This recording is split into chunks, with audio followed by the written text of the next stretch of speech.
My dear students, मैं हूं आपका हिंदी शिक्षक गणपति सर हूं।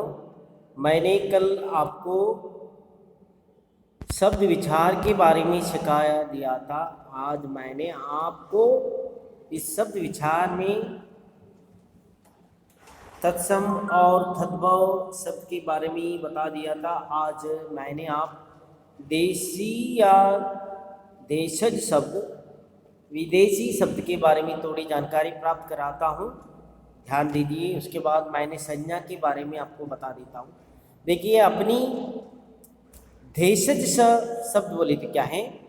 वे देश, वे शब्द जो भारत की किसी भी भाषा से हिंदी में आ गए हैं, वे देशी शब्द कहलाते हैं। जो शब्द भारत के किसी भी भाषा में आ गए हैं, वे देशी शब्द कहलाते हैं। जैसे इडली, डोसा, समोसा, चम्मच, गुलाब जामुन, लड्डू, लोटा, खिचड़ी आदि। देखिए मेरे प्यारे बच्चों, दो देश की किसी भी भाषा से हिंदी में आ गए हैं तो उसे हम देशज भाषा कहते हैं।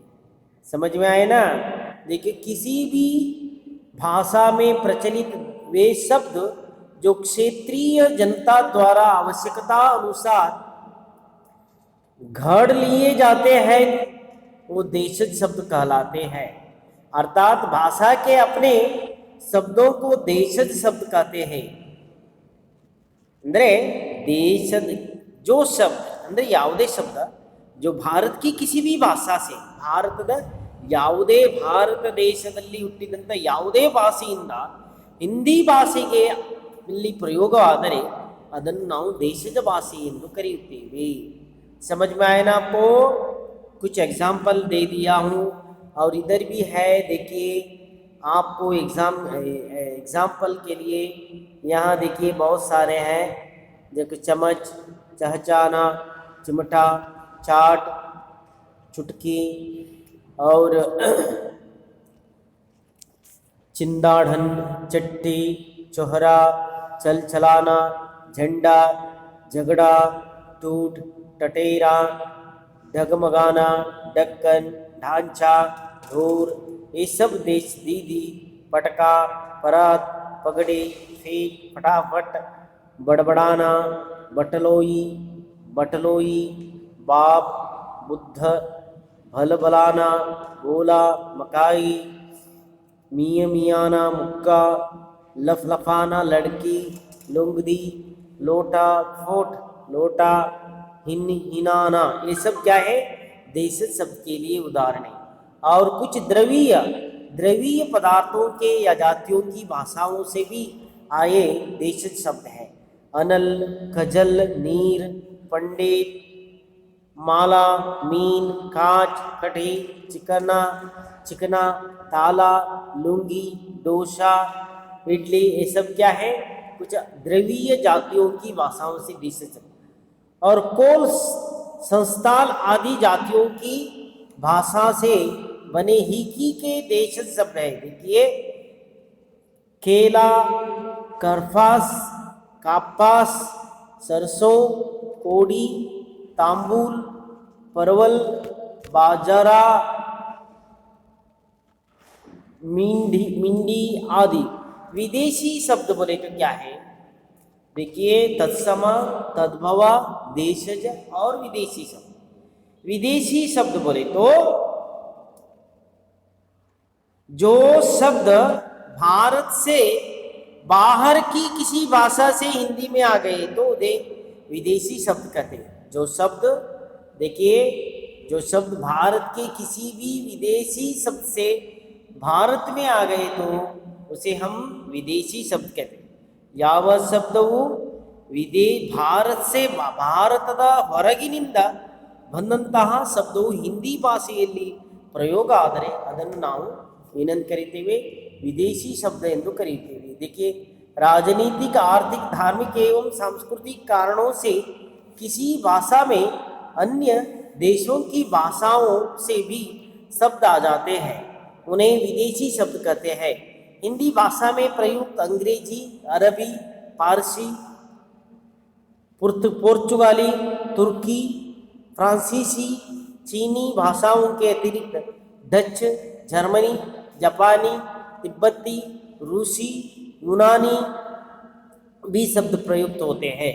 ಈ ಎಲ್ಲ ಶಬ್ದ ಈ ಒಂದು ಹಿಂದಿ ಭಾಷೆಯಲ್ಲಿ ಪ್ರಯೋಗ ಆಗ್ತದೆ, ಅದನ್ನು ನಾವು ವಿದೇಶಗಳಿಂದ ಬಂದಂಥ ಭಾಷೆ ಎಂದು ಕರೆಯುತ್ತೇವೆ ಅಥವಾ ವಿದೇಶಿ शब्द। अंग्रेजी भाषा के शब्द जो प्रायः हिंदी में प्रयुक्त होते हैं, अंडरवियर, आत्मरी, अंडरवियर, अलमारी, ये सब शब्द क्या है? विदेशी शब्द हैं। ये हिंदी भाषा में प्रयोग किया जाता है। ऐसे शब्द को हम क्या कहते हैं? जो विदेशी शब्द कहते हैं। आपको मालूम हो गए ना मेरे प्यारे छात्र मित्रों। अगले जो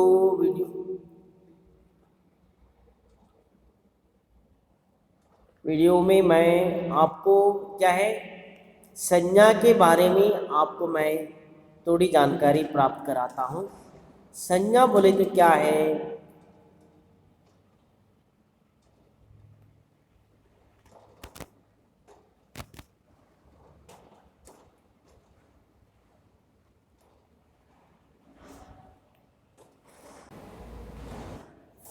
मेरे प्यारे छात्रों, मैंने अभी हम लोग देशज और विदेशज, तत्सम और तद्भव के बारे में थोड़ी जानकारी प्राप्त कर चुके थे।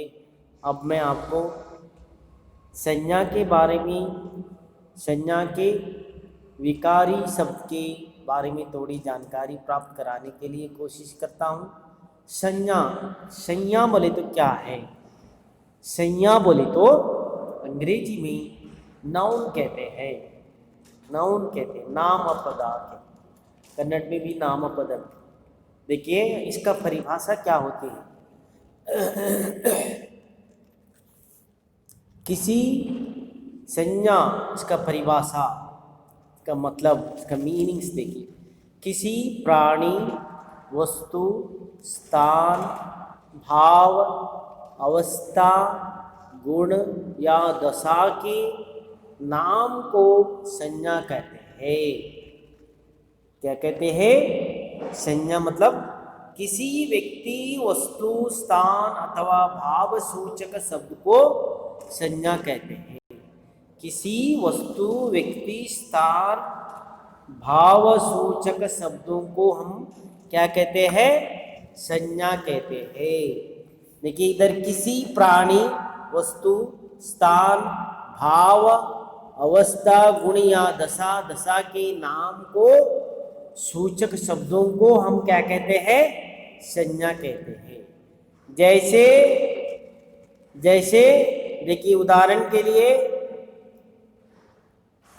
आलोका, पुस्तका, जोधपुर, दया, बचपन, मिठास, गरीबी आदि। देखिए किसी प्राणी,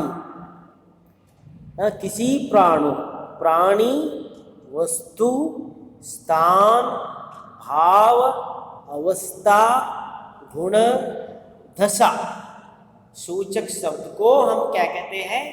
संज्ञा कहते हैं। उदाहरण के लिए आलोक, पुस्तक, जोधपुरा, दया, बचपन बोले बाल्य, दया बोले करुणा, मिठास ये गुण सूचक शब्द, गरीबी, अवस्था, दशा सूचक शब्द। ये शब्द देखिए जिस व्यक्ति शब्द के द्वारा किसी व्यक्ति, स्थान अथवा भाव सूचक, दशा सूचक, गुण सूचक, अवस्था सूचक, भाव सूचक, स्थान सूचक, प्राणी सूचक वस्तु शब्द को हम क्या कहते हैं?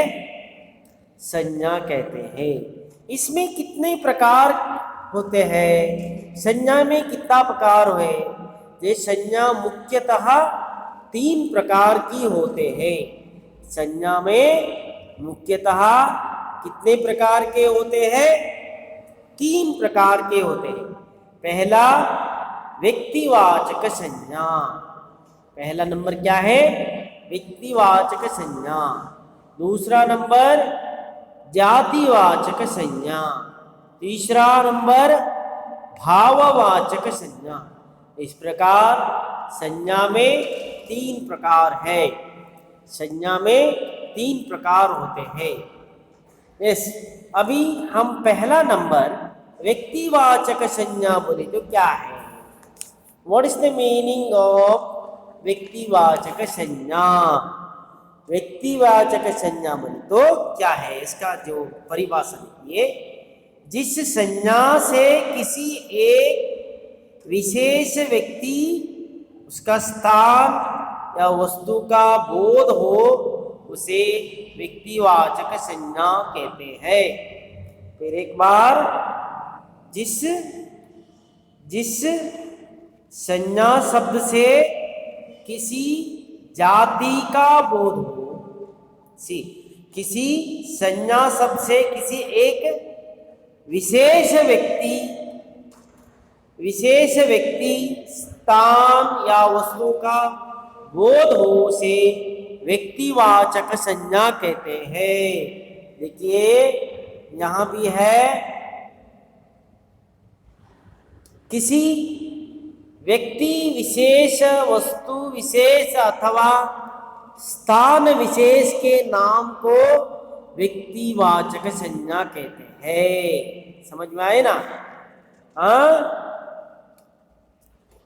देखिए व्यक्ति विशेषा। व्यक्ति विशेष बोले तो क्या है? अभिषेक, गुंजन, कविता, कामिनी, लोकेशा, ये सभी क्या है? व्यक्तिवाद। दिल्ली, संचिता, सचिन तेंदुलकर, राष्ट्रपति भवन, संसद, गीता, रामायण आदि। देखिए, जिस संज्ञा से किसी एक विशेष व्यक्ति, विशेष स्थान, विशेष वस्तु का बोध हो, उसे व्यक्तिवाचक संज्ञा कहते हैं।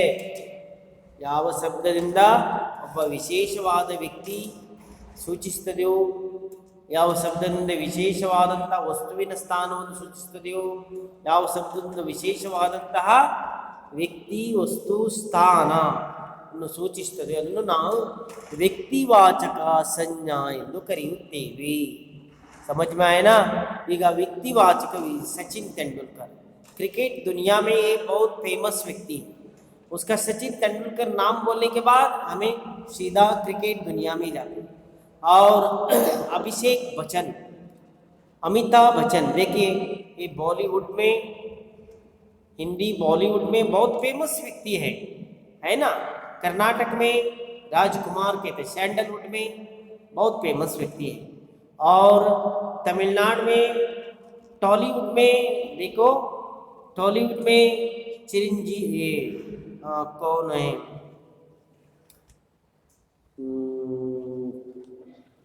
टॉलीवुड में उनका नाम मुझे थोड़ा नहीं है, बहुत फेमस है। और कॉलीवुड में इस प्रकार एक एक व्यक्ति का विशेष स्थान बताया जाता है। प्रधानमंत्री नरेंद्र मोदी भारत के एक श्रेष्ठ पद है ना? प्रधानमंत्री, राष्ट्रपति भवन, ये वस्तु का विशेष स्थान है ना? वस्तु, व्यक्ति विशेष और वस्तु विशेष रामायण, महाभारत और क्या है, कुरान, ये सब क्या है?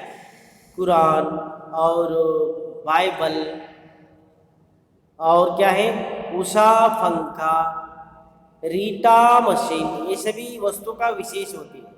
स्थान विशेष, स्थान हिमालय पर्वत, दिल्ली, जयपुर, गंगा, ये सब क्या है? एक स्थान, पवित्र स्थान का और फेमस स्थान। और ताजमहल, ये सब क्या है? स्थान का विशेष होता है। इस मालूम हो गई ना आपको व्यक्तिवाचक संज्ञा बोले तो? अब हम संज्ञा के दूसरा वेद जातिवाचक संज्ञा। क्या है? जातिवाचक संज्ञा बोले तो क्या है? एक बार देखिए, जातिवाचक संज्ञा बोले तो जातिवाचक संज्ञा जिस संज्ञा से किसी प्राणी, किसी वस्तु अथवा स्थान की जाति या पूरे का बोध होता है उसे जातिवाचक संज्ञा कहते हैं। जिस संज्ञा शब्द से किसी जाति का बोध हो उसे जातिवाचक संज्ञा कहते हैं। जिस संज्ञा के द्वारा किसी जाति का बोध हो उसे जातिवाचक संज्ञा कहते हैं। जिस संज्ञा से किसी प्राणी का जाति का बोध हो, वस्तु का जाति का बोध हो अथवा स्थान की जाति का बोध हो या पूरे वर्ग का बोध होता है उसे जातिवाचक संज्ञा कहते हैं। उदाहरण के लिए प्राणी का देखिए, मनुष्य प्राणी, लड़की, लड़का, घोड़ा, मोर, सेना, सभा, ये सब प्राणी का क्या है? प्राणी जाति का बोध होता है। वस्तु, पुस्तका, पंखा, मशीन, दूध, साबुनों, चांदी, सितारे, है ना। और स्थान का बोध देखिए, पहाड़, नदी, भवन, शहर, गांव, विद्यालय। जिस शब्द के द्वारा किसी एक व्यक्ति, वस्तु, देखिए जिस जातिवाचक बोले तो जिस संज्ञा शब्द से किसी जाति का बोध हो उसे जातिवाचक संज्ञा कहते हैं। फूल, घोड़ा, शहर, नदी आदि क्या है? जातिवाचक संज्ञा के लिए उदाहरण है ना। अभी तीसरा नंबर भाववाचक संज्ञा बोली तो क्या है? क्या है? भाववाचक संज्ञा। देखिए, संज्ञा मतलब नामपद, किसी भाव, अवस्था, गुण अथवा दशा के नाम को भाववाचक संज्ञा कहते हैं। देखिए, जिस संज्ञा शब्द से किसी गुण, दोष, भाव या दशा का बोध हो उसे भाववाचक संज्ञा कहते हैं। उसे क्या कहते हैं? भाववाचक संज्ञा कहते हैं। उदाहरण के लिए सुख, बचपन, सुंदरता, बुढ़ापन, बचपन, इसे क्या है? भावना का एहसास होता है। देखिए, बचपन, जवानी, बुढ़ापा, भलाई, बुराई, ज्वर, स्वास्थ्य, महत्ता, भाद्यपन, सुंदरता आदि क्या है? भाववाचक संज्ञा। अपनी फीलिंग व्यक्त करते हैं, वह भावना क्रिएट हो जाती है, इसलिए उसको हम क्या कहते हैं? भाववाचक संज्ञा कहते हैं। क्या कहते हैं? भाववाचक संज्ञा कहते हैं। क्या कहते हैं मालूम हो गई ना? भाववाचक संज्ञा। देखिए,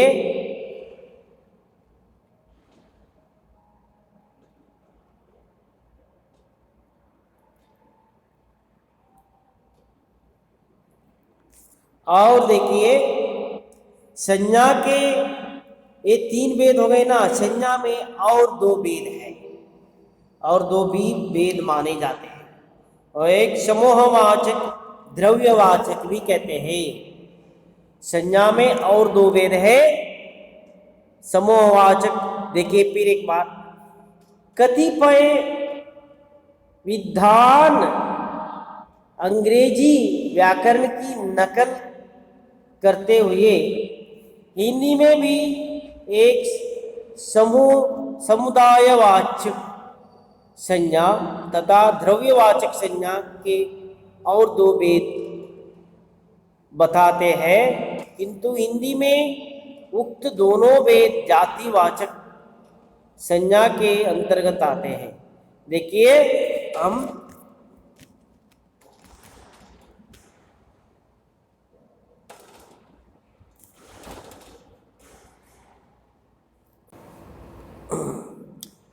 प्यारे बच्चों देखिए, अब हम क्या है व्यक्तिवाचक, जातिवाचक, भाववाचक के बारे में थोड़ी जानकारी प्राप्त करेंगे।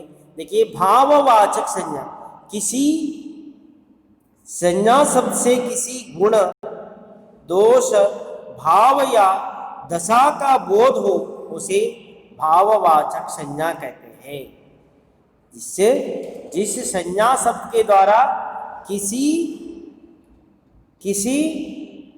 गुण, दोष, दोष मतलब डिमेरिट्स, भाव या दशा का बोध हो उसे भाववाचक संज्ञा कहते हैं। इसे क्या कहते हैं? भाववाचक संज्ञा कहते हैं। सुख, बचपन, सुंदरता, ये सब क्या है? विशेषतः कतिपय विद्वान अंग्रेजी व्याकरण की नकल करते हुए हिंदी में भी समुदायवाचक और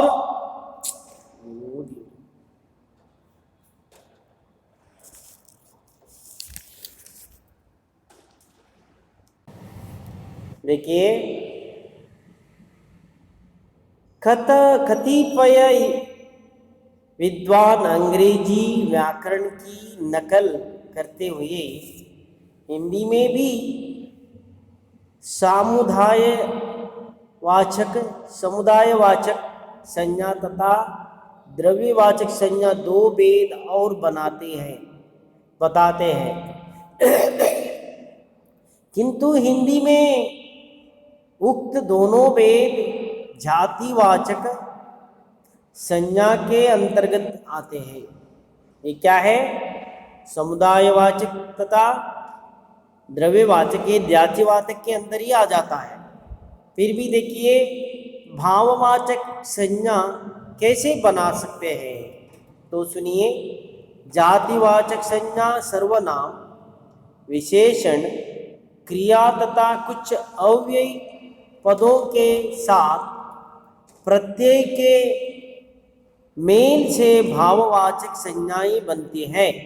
देखिए इधर जातिवाचक संज्ञा से भाववाचक संज्ञा कैसे बता सकते हैं? देखिए ता प्रत्यय के मेल से मानवता, मित्रता, प्रभुता, पशुता, ये भाववाचक संज्ञा है।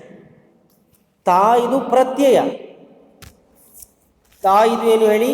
ಪ್ರತ್ಯಯ. ಈ ಪ್ರತ್ಯಯವನ್ನು ಸೇರಿಸಿದಾಗ ಇದು ಭಾವವಾಚಕ ಸಂಜ್ಞಾ ಕ್ರಿಯೇಟ್ ಆಗ್ತದೆ ನೋಡಿ. मानव इसका भाववाचक संज्ञा ता प्रत्यय से जोड़ने के बाद मानवता होता है. मित्र ता प्रत्यय, देखिए ता प्रत्यय जोड़ने के बाद क्या बन जाता है? मित्रता. प्रभुता, पशुता, ये ता प्रत्यय से जोड़ने के बाद देखिए. और त्व प्रत्यय पशुत्व, मनुष्यत्व, कवित्व, गुरुत्व, पन लड़कापन, बचपन, शिशु, शैशव, गुरु गौरव, विभु वैभव, भक्ति, नौकर नौकरी, चोर चोरी, आपा बुढ़ापा, बहनापन, ये सभी शब्द भाववाचक संज्ञा के लिए उदाहरण है. और देखिए सर्वनाम से भाववाचक संज्ञा कैसे, प्रत्यय जोड़ने से भाववाचक संज्ञा कैसे उत्पन्न होती है? सर्वनाम जोड़ने से, देखिए सर्वनाम जोड़ने से कैसे उत्पन्न होती है। देखिए सर्वनाम को प्रत्यय जोड़ने से भाववाचक संज्ञा कैसे, अपना ये सर्वनाम है, नाउन प्रोनाउन रहता है ना, उसी प्रकार ये त्व प्रत्यय सर्वनाम को तो प्रत्यय से जोड़ने के बाद भाववाचक कैसे उत्पादन होते हैं। देखिए त्व अपना, ये सर्वनाम, ये त्व को सर्वनाम अपना को त्व मेल होने के बाद क्या होता है, अपनत्व, निज, निजत्व, स्व, सत्व, देखिए पन, अपना, अपनापन, पराय, परायपन, कार, अहंकार, स्व, सर्वस्व, ये सब क्या है, सर्वनाम से भाववाचक संज्ञा। और विशेषण से भाववाचक संज्ञा कैसे क्रिएट होता है। देखिए आई, सफाई, अच्छा अच्छाई, बुरा बुराई, आस, कट्टा, खटास, मीठा मिठास, ता, उदार, उदारता, वीर, वीरता, सरल, सरलता, य, मधुर, मधुर्य, माधुर्य, सुंदर, सौंदर्य, स्वस्थ, स्वास्थ्य, पन, कट्टा, कटापन, पीला, पीलापन, त्व, वीर, वीरत्वई, लाल, लाली। क्रिया से भाववाचक संज्ञा कैसे होते हैं। देखिए खेल, ये खेल क्या है, क्रियापद है। लूटना क्या है, क्रियापद है। जीतना क्या है, ये सब क्रियापद है। इसको प्रत्यय जोड़ने के बाद कैसे भाववाचक संज्ञा क्रिएट होता है। देखिए खेलना खेल, खेलना खेल, लूटना लूट, जीतना जीत, हंसना हंस, हंसी, पढ़ना चढ़ना, चढ़ाई, चढ़ाई, पढ़ना पढ़ाई, लिखना लिखाई। देखिए आवट, बना, बनना, बनाना, बनावट, थकाना, थकावट, लिखाना, लिखावट, आव, चुनाव, चुनना, चुनाव, आहट, घबराना, घबराहट, गुनगुनाना, गुनगुनाहट, उड़ना, उड़ना, उड़ाना, न, लेना देना, लेन देन, खान पान। अव्यय से भाववाचक कैसे क्रिएट होती है। देखिए भीतर, भीतरी, ऊपर, ऊपरी, दूर, दूरी, समीप, समीप्या, सामीप्या, इक, इक, परस्पर, पारस्परिक, व्यवहार, व्यवहारिक, ता, निकट, निकटता, शीघ्र, शीघ्रता, ये सब क्या है, भाववाचक संज्ञा। आज इतना ही बस, कल अगला वीडियो में